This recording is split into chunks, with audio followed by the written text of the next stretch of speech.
तो दोस्तों, जो आज मैं कहानी आपको बताने वाला हूँ, ये कहानी आपका जीवन बदलने की हिम्मत रखती है। बस शर्त ये है कि आपको यह कहानी ध्यान से सुनना होगा। एक बार एक जंगल में एक हिरन प्यास से इधर उधर भटक रही थी, लेकिन उसे पानी कहीं नहीं मिलता। बहुत देर तक इधर उधर भटकने के बाद वह हिरन थक कर एक पेड़ के झाड़ के नीचे बैठ जाती है। तो उतने में उसे एक पानी की नदी की आवाज़ सुनाई देती है। तो हिरन उस पेड़ की झाड़ी के नीचे से उठकर फौरन उस नदी की आवाज़ की तरफ आगे बढ़ती है। तो वह देखती है उसके सामने एक बड़ी सी नदी। तो हिरन जब उस नदी को देखती है तो बहुत खुश होती है। उसकी खुशी का कोई ठिकाना ही नहीं था, मानो उसको नई जिंदगी मिल गई है। और हिरन फौरन नदी के पास जाती है और जैसे ही पानी पीने के लिए अपनी गर्दन नदी में झुकाती तो उसकी नज़र अपनी राइट पर पड़ती है। तो वह जैसे ही अपनी राइट की तरफ देखती है तो उसे एक शिकारी नज़र आता है, हाथ में तीर लिए हुए निशाना तान कर खड़ा हुआ। फिर जैसे ही उस हिरन की नज़र अपने लेफ्ट में पड़ती है तो उसे एक शेर नज़र आता है झाड़ियों के पीछे। अब हिरन पानी वानी सब भूल जाती है, कुछ भी नहीं रहता उसके दिमाग में, प्यास व्यास वगैरह। तो हिरन पीछे मुड़कर देखती है तो पीछे भयंकर आग लगी हुई होती है जो कि धीरे धीरे उसके तरफ बढ़ रही थी। अब हिरन जाए तो जाए किधर।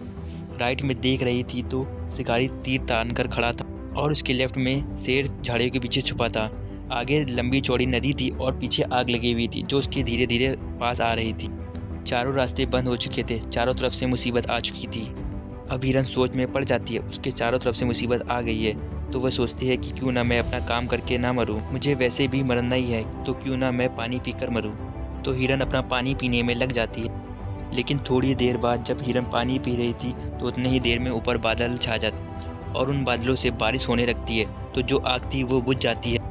पानी के कारण शिकारी का निशाना चूक कर शेर पर लग जाता है और शेर की नज़र शिकारी पर पड़ जाती है। तो शेर शिकारी का पीछा करने लग जाता है। तो जैसे ही हिरन को पता चलता है, हिरन पानी पीकर अपना सर ऊपर उठाती है तो वह लेफ्ट में देखती है, उसे शेर नहीं दिखाई देता। और वह अपने राइट में देखती है तो उसे शिकारी भी नजर नहीं देता। और वह पीछे देखती है तो पीछे लगी हुई आग भी बुझ जाती है। Moral of the story. तो दोस्तों, हमें इस कहानी से यह शिक्षा मिलती है, इंसान के जीवन में प्रॉब्लम्स नहीं आती है और जब आती है तो चारों तरफ से ही आती है। इस कारण हर इंसान डर जाता है, घबरा जाता है अपनी इन प्रॉब्लम से। तो आपको क्या करना है इस सिचुएशन में? आपको ना ही डरना है और ना ही घबराना है, बस शांति से 2 मिनट सोचना। हिरन के पास भी बहुत से ऑप्शन थे।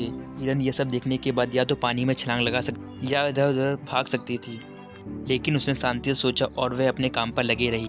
इंसान भी अपनी कामयाबी से थोड़ा ही दूर रहता है, लेकिन उसे मुसीबतें दिखनी शुरू हो जाती हैं। घर की टेंशन, पैसों की टेंशन, जिसके कारण वह कुछ नहीं कर पाता है, घबरा जाता है, डर जाता है।